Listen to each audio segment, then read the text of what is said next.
Hello students, आज की video में हम देखेंगे कि कैसे मेटल्स एंड नॉन मेटल एक दूसरे के साथ रिएक्ट करते हैं। जैसे हमने पिछली वीडियोस में पढ़ा, हम नॉन मेटल्स और मेटल्स की प्रॉपर्टीज़ पढ़ी, फिजिकल प्रॉपर्टीज़ पढ़ी, केमिकल प्रॉपर्टीज़ पढ़ी और साथ में उसके सारे यूजेस पढ़े हमने। तो हमने ऑलमोस्ट सारी प्रॉपर्टीज़ वगैरह उसकी पढ़ ली है। अब हम देखेंगे कि कैसे एक दूसरे के साथ वो रिएक्ट करते हैं। तो जब भी मेटल जो है नॉन मेटल के साथ रिएक्ट करता है तो वो आयनिक कंपाउंड बनाता है, और जो नॉन मेटल है वो नॉन मेटल के साथ रिएक्ट करके कैसा कंपाउंड बनाता है, कोवलेंट कंपाउंड बनाता है। तो हम देखते हैं इनका जो बिहेवियर है, आयनिक कंपाउंड और कोवलेंट कंपाउंड ऐसे क्यों बनते हैं, मतलब इसके पीछे रीज़न क्या है। और एक चीज़ आपने याद रखनी है कि जो मेटल्स होते हैं वो दूसरे मेटल के साथ रिएक्ट नहीं करते हैं। जैसे कि एक नॉन मेटल दूसरे नॉन मेटल के साथ रिएक्ट कर रहा है और वो कोवलेंट कंपाउंड बना रहा है, वैसे मेटल्स जो हैं वो दूसरे मेटल के साथ रिएक्ट नहीं करते, सिर्फ नॉन मेटल्स ही नॉन मेटल के साथ रिएक्ट करते हैं। तो हम देखते हैं इसके पीछे रीज़न क्या है। दो तरह के कंपाउंड्स बनते हैं, एक होता है आयनिक कंपाउंड, दूसरा होता है कोवलेंट कंपाउंड। अब हम देख लेते हैं कि इनमें दोनों के बीच में डिफरेंस क्या है और बनने का रीज़न क्या है इस तरह के कंपाउंड्स। ठीक है, तो इससे पहले हम इसको पढ़ने से पहले हम एक चीज़ जान लेते हैं कि नोबल गैसेस क्या होती हैं। नोबल गैसेस वो होती हैं जो किसी के साथ रिएक्ट नहीं करती हैं, ठीक है, अनरिएक्टिव होती हैं और उनकी इलेक्ट्रॉनिक कन्फिगरेशन जो होती है बिल्कुल स्टेबल होती है, जिनके आउटर मोस्ट वैलेंस शेल जो होता है उसमें उनमें 8 इलेक्ट्रॉन्स प्रेजेंट होते हैं, जिसकी वजह से वो किसी के साथ रिएक्ट नहीं करती हैं। मतलब वो ऑक्टेट बनाती हैं, किसी के साथ रिएक्ट नहीं करती हैं, इसलिए वो अनरिएक्टिव होती हैं, वो कोई कंपाउंड नहीं बनाती हैं। उसके पीछे जैसे कि आप एक चार्ट देख सकते हैं यहाँ पे, इसमें आप सारी नोबल गैसेज आप देख रहे होंगे और इसमें देखेंगे उसकी इलेक्ट्रॉनिक कन्फिग्रेशन आप देख रहे होंगे। तो जिसका जो वैलेंस शेल है आप देखेंगे वहाँ पर सब में देखिए उसमें क्या है, ऑक्टेट बन रहे हैं, मतलब 8 इलेक्ट्रॉन्स हैं, सिर्फ हीलियम को छोड़कर। हीलियम में 2 हैं और सब में 8 बन रहे हैं। इसलिए ये क्या है कि अनरिएक्टिव है, दूसरे के साथ रिएक्ट नहीं करती, क्योंकि जिसमें ऑक्टेट बनता है काफ़ी स्टेबल होती हैं। और जितने मेटल्स होते हैं, नॉन मेटल्स होते हैं, वो नोबल गैस कन्फिग्रेशन को अचीव करना चाहते हैं, वो भी स्टेबिलिटी में आना चाहते हैं, स्टेबल होना चाहते हैं। तो वो नोबल गैसिक कन्फिग्रेशन को अचीव करना चाहते हैं, इसलिए एक दूसरे के साथ बॉन्डिंग बनाते हैं। तो बॉन्डिंग बनाने का यही रीज़न है कि वो अपना ऑक्टेट पूरा कर सकें, वो भी स्टेबल बन सकें। तो ठीक है, तो जैसे कि हमने चार्ट में देखा है, ऐसे एक एग्जांपल देख लेते हैं हम। जैसे कि नियोन होती है Ne और इसका एटॉमिक नंबर होता है 10। तो जब इसकी इलेक्ट्रॉनिक कन्फिग्रेशन होगी 2-8, जैसे आपने चार्ट में देखा होगा 2-8, तो आप देख रहे हैं यहाँ पे ऑक्टेट बन रहा है। तो मतलब यहाँ पे इसके पास ना तो कोई इलेक्ट्रॉन एक्स्ट्रा है देने के लिए, ना तो इसके पास इलेक्ट्रॉन कम है लेने के लिए, इसीलिए ये अनरिएक्टिव होती है, किसी के साथ रिएक्ट नहीं करती हैं और ये अकेली स्टेबल होती हैं, किसी के साथ रिएक्ट करके खुद को स्टेबल बनाने की ज़रूरत नहीं होती है। और जो मेटल्स या नॉन मेटल्स होते हैं एक दूसरे के साथ क्या करते हैं, कंबाइन होते हैं, बॉन्डिंग बनाते हैं और फिर जाके स्टेबल होते हैं। अब हम देख लेते हैं कि कंपाउंड जो होते हैं आयनिक और कोवलेंट क्यों बनते हैं। उससे पहले हम जान लेते हैं एक टर्म होती है जो होती है आयंस की। आयंस क्या होते हैं, देखो आयंस होते हैं जो कोई भी मेटल या नॉन मेटल जिस पे चार्ज आ जाता है उसको आयंस कहते हैं। जैसे कि सोडियम हो गया, जो मेटल है सोडियम, अगर उसमें से एक इलेक्ट्रॉन चले जाता है तो क्या हो जाता है, उसमें Na पॉजिटिव बन जाता है। या फिर क्लोरीन है, वो एक इलेक्ट्रॉन ले लेता है तो क्या बनाता है, Cl नेगेटिव बनाता है। तो इस तरह से उन पे चार्जेस आ जाते हैं। ठीक है, तो 2 तरह के होते हैं, और जो होता है जिसपे नेगेटिव चार्ज होता है उसको एनायन बोलते हैं, और जिसपे पॉजिटिव चार्ज होता है उसको कैटायन बोलते हैं। ठीक है, हम एक एग्जाम्पल देख लेते हैं जिससे हम इस चीज़ को ईजिली समझ पाएंगे। जैसे कि सोडियम है, जैसे एक कंपाउंड है NaCl, इसमें देखना सोडियम है, Na पॉजिटिव है और Cl नेगेटिव है। ठीक है, तो ये देखना यहाँ पे क्या है, ये मेटल है और ये नॉन मेटल है। अब आप यहाँ पे देखेंगे सोडियम का एटॉमिक नंबर होता है 11 और क्लोरीन का होता है 17। तो जब हम इसकी इलेक्ट्रॉनिक कन्फिग्रेशन देखेंगे तो सोडियम की इलेक्ट्रॉनिक कन्फिग्रेशन जो होती है वो हो जाएगी 281 और क्लोरीन की हो जाएगी 287। तो आप यहाँ पे देख सकते हैं जो सोडियम की इलेक्ट्रॉनिक कन्फिगरेशन होती है उसमें एक इलेक्ट्रॉन ज़्यादा है, मतलब कि एक इलेक्ट्रॉन उसके पास है, वो दे सकता है एक इलेक्ट्रॉन को, क्योंकि ले नहीं सकता, क्योंकि लेने के लिए उसको 7 इलेक्ट्रॉन चाहिए होंगे, तो इसलिए वो ईजिली एक इलेक्ट्रॉन को डिनोट कर देगा। और देखना यहाँ क्लोरीन के केस में क्या है, क्लोरीन में लास्ट में कितने 7 इलेक्ट्रॉन्स हैं, तो ये 7 इलेक्ट्रॉन दे तो नहीं सकता, लेकिन एक इलेक्ट्रॉन लेकर ये ऑक्टेट अपना कंप्लीट कर सकता है। इसलिए क्या करता है, सोडियम का एक इलेक्ट्रॉन ले लेता है और अपना ये यहाँ पे 8 कंप्लीट कर देता है। तो इसकी जो इलेक्ट्रॉनिक कन्फिग्रेशन फिर हो जाती है, ये 2 8 हो जाती है और इसकी 2 8 8 हो जाती है। अब इसमें आप देखेंगे इसकी बॉन्डिंग बनाने के बाद जो इसकी इलेक्ट्रॉनिक कन्फिग्रेशन है, इसकी 2 8 होगी, मतलब इसमें भी ऑक्टेट बन गया, इसमें भी ऑक्टेट बन गया। तो इस तरह से क्या है, ये दोनों स्टेबल हो जाते हैं बॉन्डिंग बनाने के बाद, तब जाके ये NaCl एक कंपाउंड बनता है। तो इस तरह से आप समझ सकते हैं कि बॉन्डिंग के पीछे आयंस का क्या रोल होता है और उनके अपोजिटली चार्जेस का क्या रोल होता है। जो अपोजिटली चार्ज होते हैं, मतलब देखना एक Cl नेगेटिव है, एक दूसरा पॉजिटिव है, हाँ Na पॉजिटिव है, तो इसमें क्या है, एक नेगेटिव एक पॉजिटिव एक दूसरे को अट्रैक्ट करते हैं। इन दोनों के बीच में इलेक्ट्रोस्टैटिक फोर्स बनती है, जो कि एक स्ट्रॉन्ग फोर्स होती है, एक दूसरे को अट्रैक्ट करती है और जो बॉन्डिंग होती है इन दोनों के बीच स्ट्रॉन्ग बॉन्डिंग बनती है। तो इस तरह से आप समझ सकते हैं अनायंस क्या मतलब रोल प्ले करते हैं कंपाउंड्स बनाने के लिए। अब इन्हीं के बेसिस पे जो आयनिक कंपाउंड्स होते हैं, कोवलेंट कंपाउंड्स होते हैं, वो बनते हैं। तो हम देख लेते हैं कि कैसे रोल प्ले करते हैं आयनिक कंपाउंड्स बनाने के लिए। ये मोस्टली जो आयंस हैं आयनिक ही कंपाउंड्स बनाते हैं, कोवलेंट कंपाउंड में इनका कोई रोल नहीं होता है, क्योंकि जो आयनिक कंपाउंड्स होते हैं उनमें क्या होता है, आयंस होते हैं, ये इलेक्ट्रॉन देते हैं और इलेक्ट्रॉन एक लेते हैं, तो क्या करते हैं, ट्रांसफ़र ऑफ इलेक्ट्रॉन्स होते हैं। और जो कोवलेंट कंपाउंड्स होते हैं उसमें क्या होता है, उसमें इलेक्ट्रॉन तो ना तो लेते हैं किसी से, ना तो देते हैं, वो क्या करते हैं, एक दूसरे के साथ शेयरिंग करते हैं, शेयरिंग करके कोवलेंट बॉन्डिंग बनाते हैं। आइए हम इसको डिटेल में जानते हैं।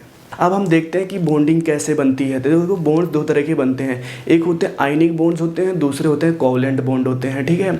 जब मेटल जो है नॉन मेटल के साथ रिएक्ट करते हैं तो क्या बनाते हैं, आयनिक बॉन्ड्स बनाते हैं। जब नॉन मेटल के साथ रिएक्ट करते हैं तो क्या, कोवलेंट बॉन्ड्स बनाते हैं। तो आइए हम इसको डिटेल में जानते हैं कि वो कैसे बॉन्डिंग की फॉर्मेशन करते हैं, ठीक है। तो पहला होता है आयनिक कंपाउंड बनाता है, फिर आयनिक बॉन्ड बनता है आयनिक कंपाउंड में, और जो होता है कोवलेंट कंपाउंड उसमें कोवलेंट बॉन्डिंग होती है। तो जो आयनिक कंपाउंड होते हैं वो क्या होते हैं, वो किस तरह से बनते हैं, वो इलेक्ट्रॉन का ट्रांसफ़र होता है, ट्रांसफ़र ऑफ इलेक्ट्रॉन, मतलब एक इलेक्ट्रॉन देता है तो दूसरा गेन करता है। तो क्या हो रहा है, इलेक्ट्रॉन्स का ट्रांसफ़र हो रहा है। तो ट्रांसफ़र ऑफ इलेक्ट्रॉन क्या होता है, आयनिक कंपाउंड होता है, आयनिक बॉन्ड्स में काम आते हैं, ठीक है। तो इस तरह से आप इसको समझ लेते हैं। हम इसका एक एग्जांपल देख लेते हैं पहले। जैसे कि हमने NaCl का बता दिया, यहाँ पे मैंने KCl लिया है, पोटेशियम क्लोराइड। इसका एग्जांपल हम देख लेते हैं। जैसे कि K होता है, इसका एटॉमिक नंबर हो जाता है 19। अगर इसकी इलेक्ट्रॉनिक कन्फिग्रेशन हम देखते हैं यहाँ पे, तो हो जाएगी 2 8 8 1। तो इस तरह से इसकी इलेक्ट्रॉनिक कन्फिग्रेशन हो गई। और क्लोरीन का एटॉमिक नंबर होता है 17 और इसकी इलेक्ट्रॉनिक कन्फिग्रेशन होगी 2 8 7। तो देखिए क्या है, देखिए यहाँ पे वैलेंस शेल जो इसका है, इसमें एक इलेक्ट्रॉन है। तो यहाँ पे ये 7 इलेक्ट्रॉन लेने की बजाय एक इलेक्ट्रॉन लूज कर सकता है, तो ये अपना एक इलेक्ट्रॉन किसको दे देगा, क्लोरीन को दे देगा, ठीक है। और इसके पास देखना यहाँ पे 7 इलेक्ट्रॉन्स हैं, ठीक है। तो 7 इलेक्ट्रॉन दे नहीं सकता, बल्कि एक इलेक्ट्रॉन लेकर अपना ऑक्टेट कंप्लीट कर लेगा और नोबल गैस कन्फिग्रेशन को अचीव कर लेगा। तो इस तरह से यहाँ पे जब एक इलेक्ट्रॉन यहाँ पे आ जाएगा तो हो जाएगा 8। तो जो इसकी नई कन्फिग्रेशन आ जाएगी हो जाएगी 2 8 8। अब देखना इसमें ऑक्टेट आ गया और इसमें भी ऑक्टेट आ जाएगा 2 8 8, क्योंकि 7 एक इसमें आ गया तो 8 हो गया।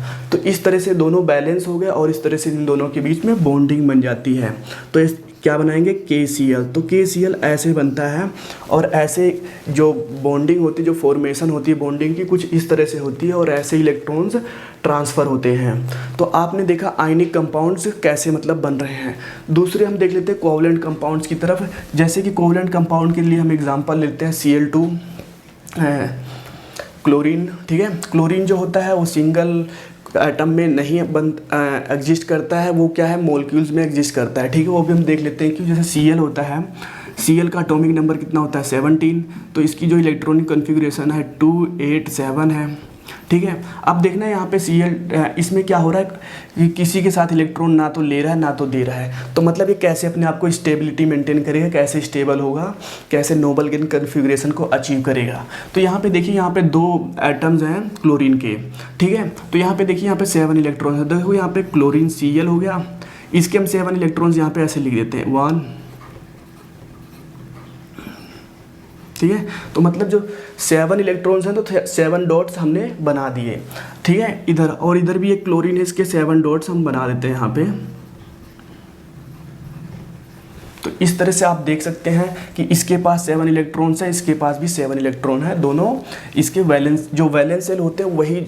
एक चीज़ आपने ध्यान रखनी है, जो वैलेंस इलेक्ट्रॉन्स होते हैं, जो आउटर मोस्ट जो आखिरी वाला सेल होता है, वही जो है इलेक्ट्रॉनिक कन्फिग्रेशन जो होती है उसकी, वही जो होता है बॉन्डिंग फॉर्मेशन में पार्टिसिपेट करते हैं, ना कि ये सारे जो लास्ट में इलेक्ट्रॉन्स होते हैं बॉन्ड फॉर्मेशन में वही पार्टिसिपेट करते हैं, तभी बॉन्डिंग की फॉर्मेशन होती है।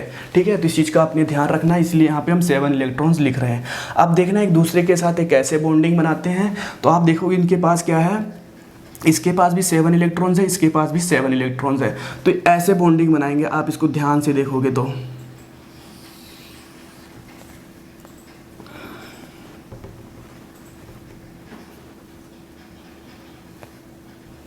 देखिए इन्होंने क्या करते हैं, अपने इलेक्ट्रॉन्स क्या कर देंगे, दूसरे के साथ शेयर करेंगे। मैं थोड़ा इसको इधर कर दूं ताकि आप इजीली इसको समझ पाएँ। देखिए तो ये क्या करते हैं, ऐसे बॉन्डिंग बनाते हैं। ठीक है, अब आप जब काउंट करेंगे तो एक गोले में आपको 8 इलेक्ट्रॉन्स मिलेंगे। जैसे कि इसमें 7 है और 1 इलेक्ट्रॉन इसने इसका ले लिया, ठीक है, इसके साथ शेयर कर लिया, तो इसका 8 कंप्लीट हो गया। और इसका आप देखेंगे इसके आसपास 7 इलेक्ट्रॉन्स है, इसका 1 इलेक्ट्रॉन इसने इसके साथ शेयर कर लिया, तो इन्होंने क्या बना दिया, Cl2, इसलिए Cl2 की फॉर्म में एग्जिस्ट करता है। ठीक है, जो क्लोरीन गैस होती है Cl2 मॉलिक्यूल की फॉर्म में एग्जिस्ट करती है, अकेला Cl नहीं मिलता है हमें, इसीलिए नहीं मिलता क्योंकि ये इस तरह से Cl2 की फॉर्म में स्टेबल होते हैं। तो इस तरह से कोवलेंट कंपाउंड जो है, कोवलेंट बॉन्डिंग है, इस तरह से बनती है। यहाँ पे देखो इलेक्ट्रॉन्स की शेयरिंग हो रही, ना कि एक दूसरे को इलेक्ट्रॉन दे रहे हैं। और यहाँ पे क्या होता है, यहाँ पे इलेक्ट्रॉन एक दूसरे को देकर बॉन्डिंग बनाते हैं। ठीक है, तो इस चीज़ का हमेशा आपने ध्यान रखना है, जब भी शेयरिंग होगी इलेक्ट्रॉन्स तब कोवलेंट कंपाउंड्स बनेंगे, जब ट्रांसफर ऑफ इलेक्ट्रॉन्स होगा, एक लेंगे एक देंगे, तब क्या होगा, आयनिक कंपाउंड्स बनेंगे। ठीक है, तो इस तरह से हम आयनिक और कोवलेंट कंपाउंड्स को समझ सकते हैं। अब हम देखते हैं इनके कुछ प्रॉपर्टीज़ हैं। ठीक है, प्रॉपर्टीज़ के बेसिस पे भी इनको समझ लेते हैं, इनके जो अलग अलग कंपाउंड की फॉर्मेशन है इसके हिसाब से कि ये जो बॉन्डिंग है ये कोवलेंट बॉन्डिंग है, दूसरे में आयनिक बॉन्डिंग, इनका क्या फ़र्क होता है, मतलब जो बॉन्ड बनता है उनमें क्या फ़र्क होता है, उनकी क्या प्रॉपर्टीज़ होती है, थोड़ा डिटेल में जान लेते हैं हम। तो देखिए अगर हम आयनिक कंपाउंड्स की फिजिकल प्रॉपर्टीज़ देखते हैं तो क्या होते हैं, ये स्ट्रॉन्ग होते हैं। देखो जो इसकी फिजिकल नेचर होता है स्ट्रॉन्ग होता है। ठीक है, क्यों होता है स्ट्रॉन्ग, क्योंकि ये सॉलिड की फॉर्म में होते हैं। ठीक है, जो इसकी फिजिकल नेचर होता है सॉलिड होता है, और ये स्ट्रॉन्ग होते हैं। स्ट्रॉन्ग क्यों होते हैं, क्योंकि जो इनके बीच की फोर्सिंग होती है इलेक्ट्रोस्टैटिक फोर्स होती है, मतलब कि अपोजिटली चार्ज की जो फोर्सेस बनती है वो इलेक्ट्रोस्टैटिक फोर्स बनती है, वो स्ट्रॉन्ग फोर्स होती है, इस करके सॉलिड की फॉर्म में एग्जिस्ट करते हैं। ठीक है, अब देखिए इनका मेल्टिंग एंड बॉइलिंग पॉइंट जो है हाई होता है। क्यों होता है, क्योंकि इनके बीच में जो एक इलेक्ट्रोस्टैटिक फोर्स है वो बॉन्ड जो है स्ट्रॉन्ग बॉन्ड बनाएगी। स्ट्रॉन्ग बॉन्ड होने की वजह से जल्दी ब्रेक डाउन नहीं होगा, इसलिए इनका melting and boiling point strong होता है। तो इस तरह से आप समझ लेते हैं। और हम सोलिबिलिटी की बात करें आयनिक कंपाउंड्स की, तो वाटर में सोल्यूबल होते हैं, लेकिन कुछ केसेस हैं जैसे कि केरोसिन या पेट्रोल में, उनमें ये इनसोल्यूबल रहते हैं। और इसकी हम बात करते हैं कि इलेक्ट्रिसिटी को कंडक्ट करते हैं। जो आयनिक कंपाउंड्स होते हैं वो इलेक्ट्रिसिटी को कंडक्ट करते हैं। क्यों कंडक्ट करते हैं, क्योंकि उनमें आयंस की प्रेजेंस होती है, वो ट्रांसफ़र ऑफ इलेक्ट्रॉन्स होता है, इस करके उसमें आयंस की फॉर्मेशन होती है। हमने देखा है कि कोई भी सॉल्यूशन होगा, अगर आयनिक कंपाउंड का सॉल्यूशन होगा तो इलेक्ट्रिसिटी को कंडक्ट करेगा, क्योंकि उसमें आयंस की प्रेजेंस है। जब आयंस होंगे तभी इलेक्ट्रिसिटी कंडक्ट करेगा, अगर नहीं होंगे तो नहीं कंडक्ट करेगा। अब हम कोवलेंट कंपाउंड्स की तरफ ध्यान देते हैं कि ये क्या, इसकी फिजिकल प्रॉपर्टीज़ क्या होती हैं और इसकी और भी प्रॉपर्टीज़ जो हैं वो क्या होती हैं। तो अगर इसकी हम फिजिकल नेचर की बात करें तो तीन स्टेट्स होती है, सॉलिड, लिक्विड और गैस। ये किसी भी स्टेट में एग्जिस्ट करता है। ठीक, क्योंकि यहाँ पे आप देखोगे जो कोवलेंट कंपाउंड है ये नॉन मेटल से नॉन मेटल बनता है। ठीक है, तो इसमें जो इसकी जो नॉन मेटल्स की प्रॉपर्टीज़ हैं वही आ जाती है। जो नॉन मेटल्स होता है वो तीनों फॉर्म में एग्जिस्ट करता है, सॉलिड, लिक्विड एंड गैसियस में। एज इट इज़ इसकी प्रॉपर्टीज़ है, ये भी सॉलिड, लिक्विड, गैसियस किसी भी फॉर्म में एग्जिस्ट कर सकता है। इसका मेल्टिंग पॉइंट और बॉइलिंग पॉइंट क्या होता है, क्या होता है, लो होता है। क्यों लो होता है, क्योंकि इनके बीच में देखो कोई इलेक्ट्रोस्टैटिक फोर्स है नहीं, तो जो बॉन्ड की फॉर्मेशन होती है वो वीक होती है, इस करके इनका मेल्टिंग पॉइंट और बॉइलिंग पॉइंट लो होता है, कम होता है। ठीक है, अगर हम इसकी सोल्युबिलिटी की बात करते हैं तो क्या होता है, वाटर में इनसोल्यूबल होते हैं। ठीक है, हम इलेक्ट्रिसिटी की बात करते हैं तो ये जो कोवलेंट कंपाउंड्स होते हैं सॉल्यूशंस में इलेक्ट्रिसिटी को कंडक्ट नहीं करते हैं। कंडक्ट क्यों नहीं करते हैं? क्योंकि ना तो इनमें इलेक्ट्रॉन्स का ट्रांसफ़र हो रहा है, तो जब ये इनको क्या सॉल्यूशंस में इनका सॉल्यूशन बनेगा तो इनमें कोई इलेक्ट्रॉन्स नहीं होंगे, कोई आयंस नहीं होंगे, आयंस की फॉर्मेशन नहीं होगी, तो इलेक्ट्रिसिटी को कंडक्ट नहीं करेंगे। तो इस तरह से आप समझ सकते हैं कि आयनिक कंपाउंड जो होते हैं और कोवलेंट कंपाउंड्स होते हैं उनमें क्या डिफरेंस होता है, उनकी क्या प्रॉपर्टीज़ होती हैं और किस तरह की बॉन्डिंग बनती है। आपने जैसे सब कुछ यहाँ पे डिटेल में देख लिया, तो आई होप आपको यहाँ तक समझ आया होगा। आगे की वीडियोज़ में हम बात करेंगे एक्सट्रैक्शन ऑफ मेटल, कि मेटल को कैसे एक्सट्रैक्ट करते हैं और उसके क्या प्रोसेस होते हैं, सारा डिटेल में हम पढ़ेंगे।